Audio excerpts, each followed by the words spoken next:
Hello everyone, this is Mr. Appel, and today I'm going to show you how to do a problem like number 4B from the Word Problems Practice from section 2.7. So here we go. The first thing I notice is that we're dealing with a cylindrical container. So I've got the formulas for cylinders here. And then I'm going to try to look at the keys to this problem and see how I can decide how to approach it. So the first thing I see, it says she wants to design a cylinder, a cylindrical container, that holds as much liquid as possible. As much liquid as possible. That tells me two really important things. As much as possible, that tells me I'm looking for a maximum value. And liquid tells me I'm looking for volume. So I'm looking to write a function that's going to be a function of volume. That I can find a maximum of. So that's kind of pointing me in the direction of writing a function for volume. Problem is, this equation for volume, formula for volume, has two different variables, radius and height. So I need a little more information so that I can write a function for volume with just one variable. Okay, so let's see what other information is given.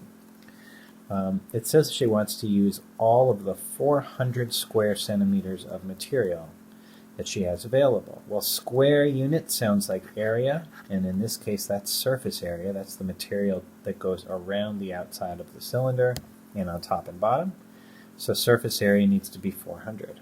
So I'm going to go ahead and plug that in. The surface area is 400, and that's 2 pi r squared plus 2 pi r h. And what I'm going to do is I'm going to use that to solve for one variable in terms of the other. Very difficult to solve this equation for r, pretty easy to solve it for h, so that's what I'm going to do. So I'm going to simply subtract the 2 pi r squared from both sides. And then I'm going to go ahead and divide both sides by 2 pi r to get h all by itself. So I'm left with 400 minus 2 pi r squared all over 2 pi r.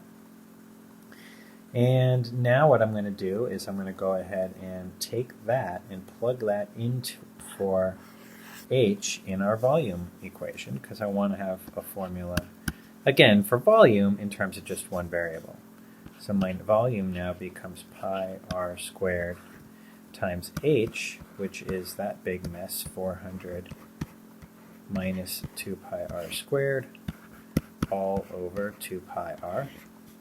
But notice now I have written a function for volume in terms of just the radius, using this relationship, using the fact that I had this restriction of 400 square centimeters. So that's pretty useful. So what I want to do now, I want to just, you don't have to actually simplify this. You could go ahead and put this into your calculator as it is. I just find it kind of annoying to type all that. So if you want to simplify, you can. If you prefer to not risk making a mistake simplifying and you want to just type all this in as it is, that's fine too. But I see I've got a pi on the top and bottom. I can cancel those. I see I've got a radius on the bottom and a radius on the top. I can cancel those. I could even take that a step further, and I see inside the parens here that everything's divisible by 2, so I could divide the 400 by 2 and also divide this by the 2. And so if I simplify that, I still have that r out there, but 400 divided by 2 is 200, minus 2 divided by 2 is 1, that cancels, minus the pi r squared. And you could even distribute that r if you want to, or you could just leave it like that. I'm just going to go ahead and leave it like that, just because. Again, any form is fine as long as it's equivalent. So now I need to find the maximum possible value for that equation. So you see I've already gone ahead and put that equation into my calculator, typing it in exactly as I see it. And now before I graph, I want to go ahead and think about the window that would be appropriate. If I zoom 6 this, if I try to graph this at the standard window, I get a not very useful looking graph. Negative 10 to 10 is not going to help me much. Let's go back to my window. So my radius certainly can't be negative, so I'm going to at least change my x min to 0. And I don't really know what my x max should be, so I'm going to change it to something like 50. I don't really know what the radius should be. 50 seems like a lot. You know, the surface area was 400. Not really sure, but that's just a guess. And maybe I'll go up by 5s. My y values are representing volume, so I don't want negative volume either. That would be weird. What the actual volume is going to be, don't really have any idea. I'm going to guess something like 1,000.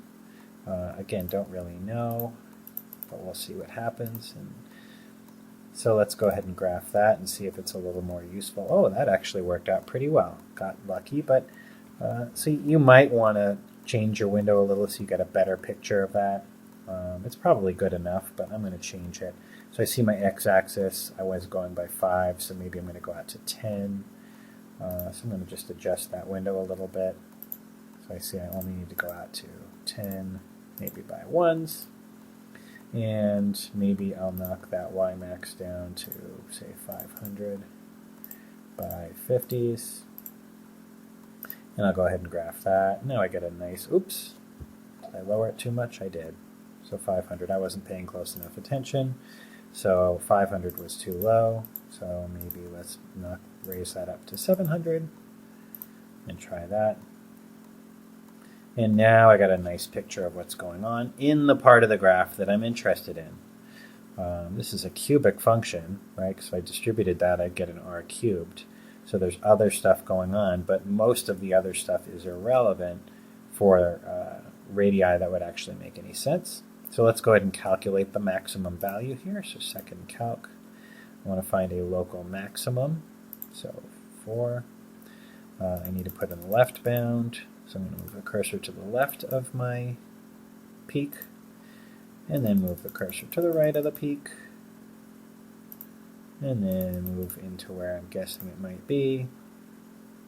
And I get a maximum value of 614 cubic centimeters. But what the question asked for is the radius and the height of the container. So the radius was my x, so that looks like it's about 4.607, if I'm looking at that on my calculator, about 4.607. So I've got a radius of 4.607 centimeters. Question also asked for the height.